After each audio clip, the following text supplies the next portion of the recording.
Before the kingdoms, before the gods, and before the first civilizations raised their temples, the Norse peoples spoke of a primordial void, an ancient abyss, silent, infinite.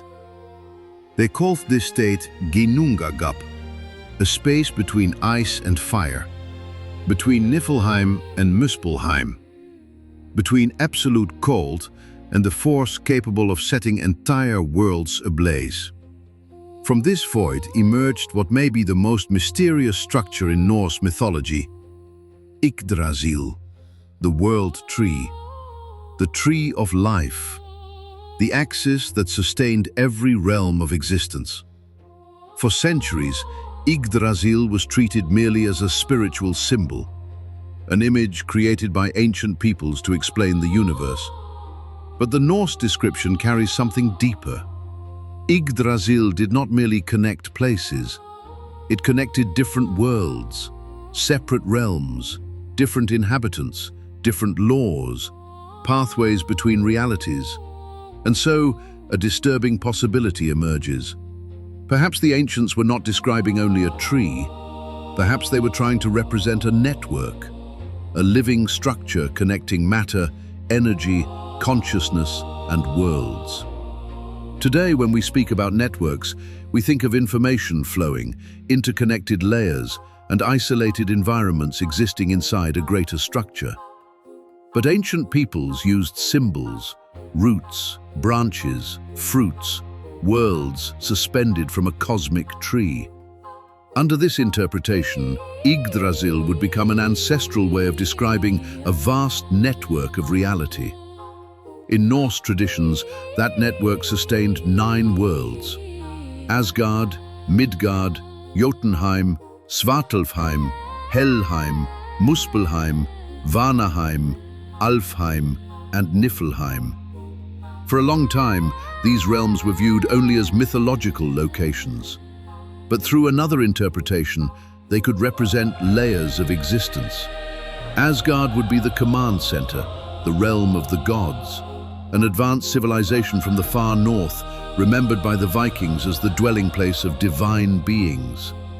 Midgard would be the human world, the reality left behind after the other realms became disconnected. Jotunheim would preserve the memory of the giants, echoes of titans, Nephilim, and ancient traditions describing colossal beings. Svartalfheim would point toward the subterranean level, cities beneath the earth, deep caverns, knowledge preserved far from the surface. Helheim would represent the record of dead regions, frozen realms, civilizations erased by the advance of ice. Muspelheim would symbolize primordial fire, eruptions, burning skies, the force capable of reshaping entire continents. Vanaheim would represent the layer of living nature, balance, fertility, deep knowledge of Earth's cycles. Alfheim would emerge as the luminous layer connected to consciousness, energy, and astronomy. Niflheim would be the domain of primordial ice, eternal mists, ancient storms. Each realm possessed a purpose. Each world carried its own identity, but all depended upon the same structure, Yggdrasil, the central network, the axis of connection, the system that kept the worlds linked together. This is where the theory of virtualization changes the meaning of the myth. Within a virtualized structure, different environments may exist separately while remaining connected through a larger system. Each environment possesses rules, access points, limits, its own internal logic. To those living inside one of these layers, it appears to be the entirety of reality. But behind everything, a greater structure sustains it all. The 9 worlds could be an ancient description of this principle, not in the modern sense of computers and machines, but as a metaphor for layers of existence, different states of reality, isolated regions of an ancient planetary system, worlds connected through a living network of energy, frequency, and consciousness. Yggdrasil would therefore be a tree only in symbolic appearance. In essence, it would function as infrastructure, a cosmic network, the nervous system of reality itself. As long as Yggdrasil remained standing, the worlds could communicate. The routes remained open. Bifrost functioned as a bridge. Knowledge flowed freely. Distant civilizations shared symbols, architecture, astronomy, and similar myths. This connection may help explain why so many ancient cultures speak about trees of life, world axes, cosmic mountains, stairways to heaven, and bridges between worlds. The Norse called this axis Yggdrasil. Other traditions spoke of the tree of life. Christianity preserved the idea of the book of life. The Kabbalah developed its own sacred tree. Peoples from Mesopotamia, the Americas, and Asia also preserved similar symbols. If Yggdrasil was a network, its extensions may have left traces across different regions of the ancient world.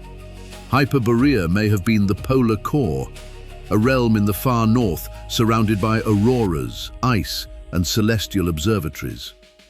Asgard would emerge as the upper layer of this structure, the point where knowledge, energy, and power converged.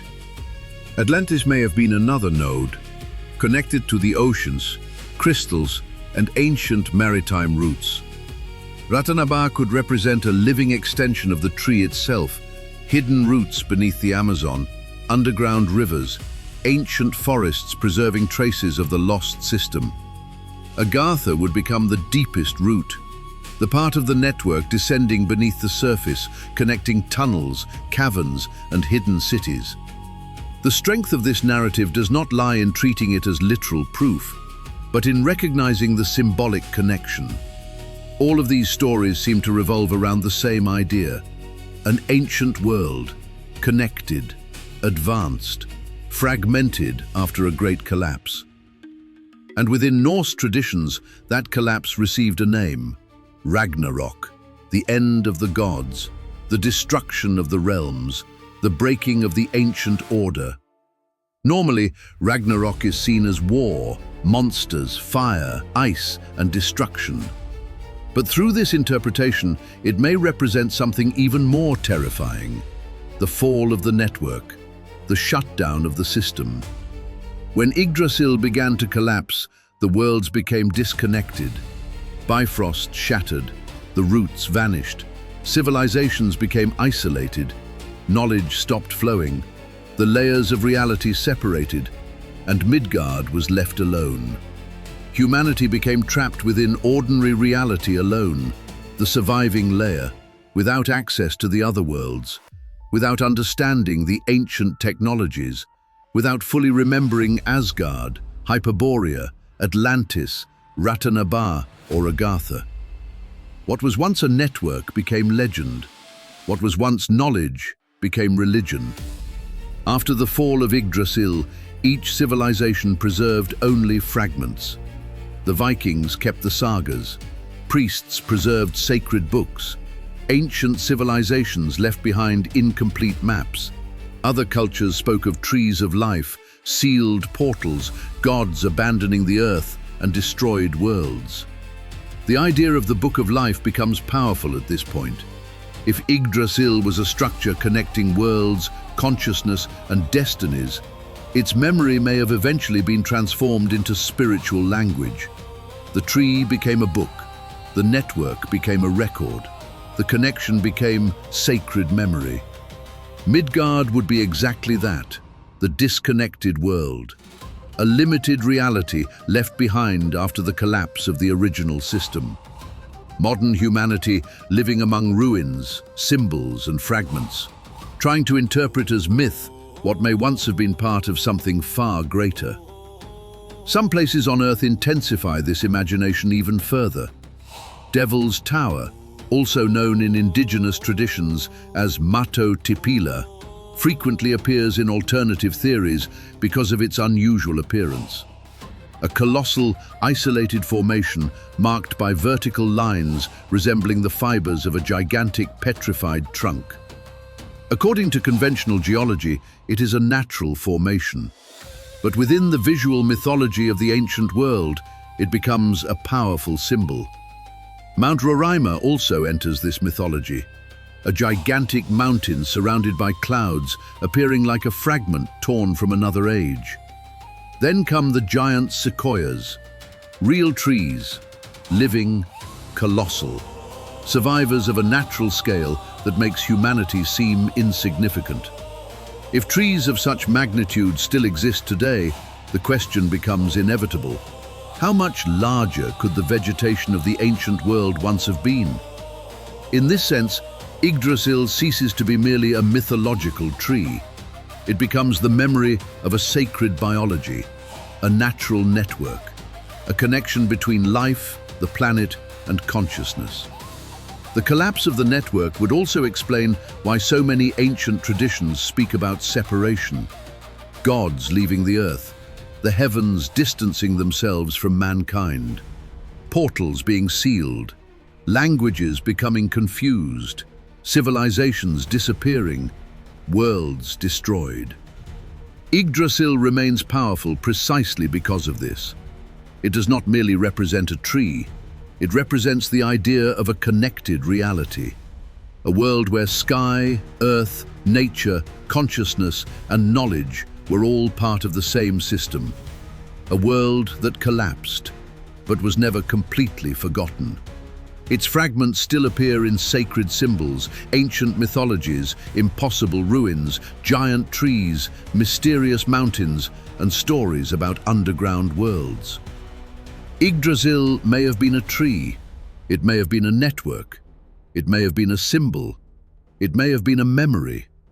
But within humanity's oldest memories, it remains something greater, the axis of the world, the structure that connected the realms, the tree of life. And if it truly fell, modern humanity may now live only among the broken branches of a far greater reality. Some mysteries were never meant to be forgotten. Ancient civilizations, forbidden scriptures, lost worlds buried beneath history itself. What if the Bible contains secrets humanity still cannot fully explain? Welcome to Echoes of Revelation. Explore the unknown.